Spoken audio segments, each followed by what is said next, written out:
বদলে যাচ্ছে শহর কলকাতার ডেমোগ্রাফি, ঘিরে ফেলছে সংখ্যালঘুরা, সংকটে শহর কলকাতার ভবিষ্যৎ। দক্ষিণে জোকা আর গড়িয়ার পরে হিন্দু প্রায় নেই, উত্তরে বারাসাত আর ব্যারাকপুর এরপর থেকেই পাতলা হয়ে গেছে, পশ্চিমে সাঁতরাগাছি আর হাওড়া ব্রিজ পার হলেই লোম ওটা কুত্তার মতো কোথাও কোথাও। দক্ষিণ পশ্চিমে ডায়মন্ড হারবার রোডের পশ্চিম দিকে পুরোটাই হিন্দু প্রায় নেই। দক্ষিণ পূর্ব গড়িয়া থেকে সায়েন্স সিটি বাইপাসের পূর্ব দিক প্রায় হিন্দু শূন্য। এবার বৃহত্তর কলকাতা শহরের ভিতরের দেখা যাক।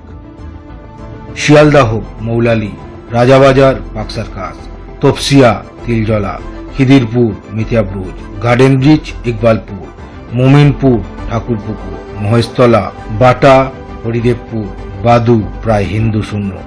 আস্তে আস্তে পুরো কলকাতা ঘিরে নিয়েছে। এখনো হিন্দুরা কেউ সেকুলার, কেউ উদাসীন, কেউ রাজনীতির নামে বিভক্ত, তো কেউ নিজের ধর্মকেই খিল্লি করছে। এবার বুঝতে পারছেন আর একটা নোয়াখালী হলে কি হবে হিন্দুদের।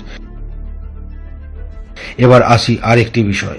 হিন্দুরা সারাদিন রাজনীতি করছে, মিটিং মিছিল, দেওয়াল লেখা, তাও বিনা পয়সায়, যদি হারামে কিছু পকেটে আসে, যখন ওরা সারাদিন গোটা পরিবার উপার্জন করতে ব্যস্ত। হিন্দুরা গোফের রেখা ওঠার আগেই বিড়ি আর প্রেম, যখন ওরা নানান হাতের কাজ শিখছে। হিন্দুরা পড়াশোনা ভুলে আড্ডায় মত্ত, যখন ওরা পড়াশোনা সহ নানান শিল্পকলায় পারদর্শী হয়ে উঠছে। হিন্দুরা কাজের বিচার করে, কিন্তু ওরা যখন যে কাজ পায় তাই করে ফেলে। ওদের টাকা আছে, আর হিন্দুরা দান অনুদানের ভিখারি। ওরা ওদের ধর্মীয় সংগঠন লাখ লাখ টাকা শুধু দেয় না, প্রয়োজন ধর্মের ডাকে আহুতিও দিতে রাজি, কিন্তু ওরা রাজনীতিকে পাত্তাও দেয় না। তাই রাজনীতিকরা ওদের তেল মাখিয়ে চলে ভোটের লোভে। খেয়াল করে দেখুন, সব রাজনৈতিক মিছিল মিটিংয়ে ওরা থাকে না, যদি না ওদের ধর্মীয় স্বার্থ থাকে।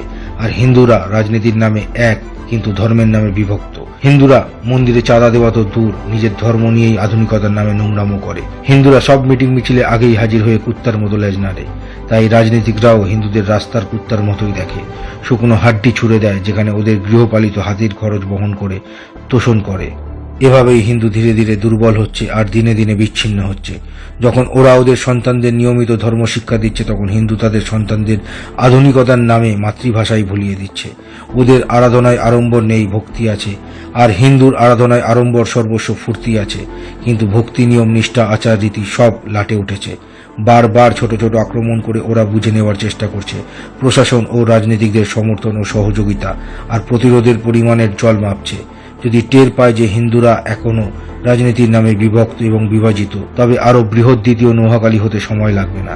তাই হিন্দুদের অনুরোধ, ধর্মের নামে এখন রাজনীতির ঊর্ধ্বে উঠে নিজেদের অস্তিত্বের লড়াইটা আগে লড়ুন।